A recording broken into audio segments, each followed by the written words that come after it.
ndongeye ndagusuhuje wowe ukurikiye nawe wabishobora kuri Sabakunzi Official. Niba utarakora subscribe ndagushishikariza gukora subscribe. Tugarutse muri nawe wabishobora rero, aho tugiye kurebera hamwe andi mabanga yagufasha kuba umukire. Ni amabanga ageze ku 8, ahari irya nyuma niryo ryagufasha mu kukungura ubumenyi cyangwa uzi wabasha kuba wamenyera muri iyi video. Ibitekerezo ndetse n'icyo twabasha kuba twakorera muri video ebyiri. Sabakunzi Official rero ntuzajya ukurikiza video zitandukanye mu bumenyi bwawe bwa buri munsi, aho ugenda ukurikira by'umwihariko muri nawe wabishobora guhera kuri episode ya mbere kugeza kuri iyi ngiyi tugezeho ndetse tugakomeza. Natinze rero muri andi mabanga yagufasha mu kuba umukire. Irya mbere, irinde gusaba inguzanyo nta mushinga uyijyanyemo cyangwa se ugiye kuyikoresha. Buriya kuba wasaba inguzanyo nta kintu ugiye kuyikoresha byaba ari ikibazo cyane. Niyo mpamvu uba ugomba kwitonda mu gihe ugiye gusaba inguzanyo ahantu runaka. Ugomba kuba ufite umushinga ugiye kuba wayikoresha, kandi icyo wakiye inguzanyo ukaba ari cyo uyikoresha. Icya kabiri, zigama nibura 30% by'amafaranga winjiza. Amafaranga yose waba winjiza, iyo ushaka gutera imbere uzigama mbere yuko ugira ikindi kintu yakoresha. Iri tegeko rya kabiri rero riragusaba ngo bara nibura ku mafaranga winjiza buri kwezi wizigamireho 30%. Icya gatatu, shora nibura 10% y'amafaranga winjiza mu yindi mishinga.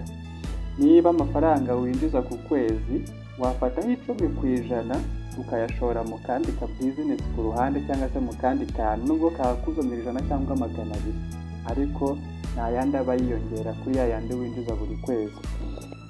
Ikindi cya kane rero, shaka nibura ibindi bintu 3 bikwinjiriza amafaranga. Ubundi kirazira kuba watera imbere ukorera amafaranga amwe ahoraho buri kwezi.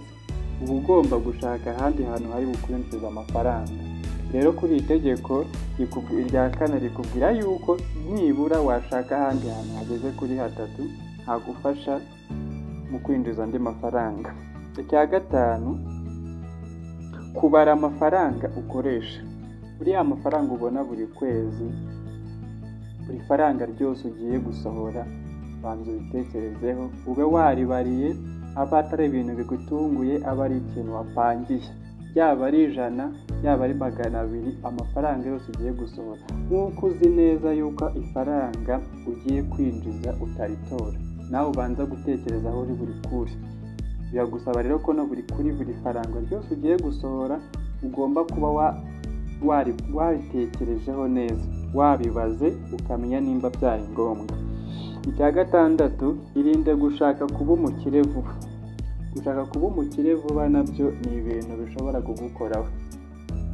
Gushora ahantu utabanje gutekereza, gushora muri bya business zadutse, online business, aho ushaka kuba wabona amafaranga vuba mu gihe cyihuse, kandi akenshi birangira uhombye cyangwa se birangira utageze ku cyo washaka cyangwa se ku cyo wari ugambiriye.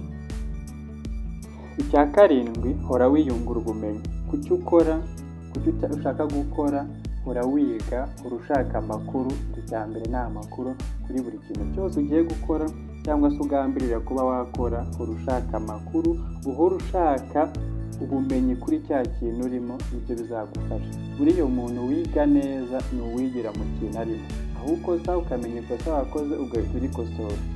Hora wiga rero cyangwa se hora wiyungura ubumenyi mu kintu uri gukora. Icya kane ari nacyo cya nyuma, tinya guhomba.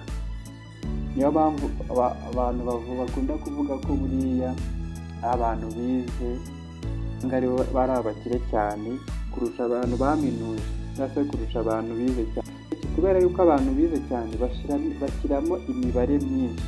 Ya mibare myinshi ashyiramo niyo abantu bavuga ngo ese nimpomba bizagenda gute, ariko umuntu utabanza kwanariza cyangwa se kubyanarizaho cyane, we ahita ashora cyangwa se ntabwo atinya guhomba. Muri make, irinde nawe rero kuba watinya guhomba. Batera imibare neza, ubitekerezeho, kuko wumve ko aho ugiye gushora ushobora kuba wakunguka cyangwa se ugahomba.